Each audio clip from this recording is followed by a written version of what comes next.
ရှင်းပြမယ်မလားနော်စက်ပညာကိုတက်ကြီးလေးပါနဲ့ခွဖောက်ပြရှင်းတေဆိုတဲ့ဆိုတာဘာကိုတော့မိမိစနိုင်နော်ဝါရွတဲ့ဆိုတာလေကိုအာဝတဲ့ဆိုတာစီရေရေဒါကိုအာဝတဲ့ကိုနော်ပထဝီတဲ့ဆိုတာစက်ရေတို့ရဲ့မာမှုပြုမှုကိုပထဝီတဲ့ခေါ်တယ်ဟုတ်ပြီအဲ့လိုဆိုရင်မှာဆရာတို့တေဆိုတဲ့မိမိစနိုင်နော်အဲ့လိုမိမိစနိုင်ရဲ့အထက်မှာဆရာတို့ပထမအောင်ဆုံးတေဆိုတဲ့အပိုင်းကိုဆရာတို့စိတ်စစ်တေဆိုတဲ့အပိုင်းကိုဆရာတို့ရှင်းပြမယ်တေဆိုတဲ့မှာဘာပါတော့ y ပါမယ်နော် CDI ပါမယ်ဒိုင်အောက်ပါမယ်နော်နော်ဘက်ထရီပလဲဟုတ်ပြီနော်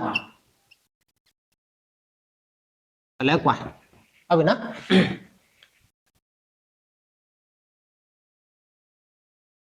ပလဲကွာဟုတ်ပြီနော်အောက်ဆုံးက哎呀，得了，好不呢？大家见我片了，好呗。这里行啊嘛，下路的，关，好，关于说的表个的，这是恐龙嘛？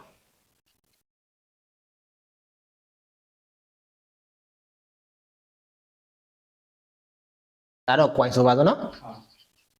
关，好呗。ဒီဆိုရင်မိမိဆိုတဲ့နေ့မှာဘာပါမယ်။ coin ပါမယ် CDI ပါမယ် black coin ပါမယ် black ပါမယ် black ကောင်းပါမယ် black sweat ပါမယ်နော်။ wire balance တွေပါရပါတော့။ဒါကတော့ဟာဆရာတော်အကျဉ်းအောင်ဖြင့်ဒါဒီဘာတက်တော့ဒါဒီတေဆိုးတက်ဟုတ်ပြီလား။တေဆိုးတက်အပိုင်းကိုဆရာရှင်းပြတာဟုတ်ပြီ။အဲ့ဒီမှာဆိုင်ကတစည်းမှာတေဆိုးတက်အပိုင်းဒီနှစ်ပိုင်းပါတယ်ဟုတ်ပြီ။ wire တဲ့ဆိုတာဆိုင်ကတစည်းမှာဘာခေါ်ရတော့လေကိုခေါ်တယ်ဟုတ်လားအာဝတဲ့ဆိုတာ C ခေါ်တယ်ပထဝီဆိုတာစက်တလုံးရဲ့မာမုံပြုံမျိုးကိုပထဝီတက်ခေါ်တယ်ဟုတ်ပြီအဲ့ဒီကမှာ D ပထမဆုံးဆရာရှင်းပြပြတာ why ဟုတ်ပြီ coin တစ်ခုမှာ coin ဒီစက်တစ်ခုလုံးမှာဘာကိုအလုံးလုံးတာလဲ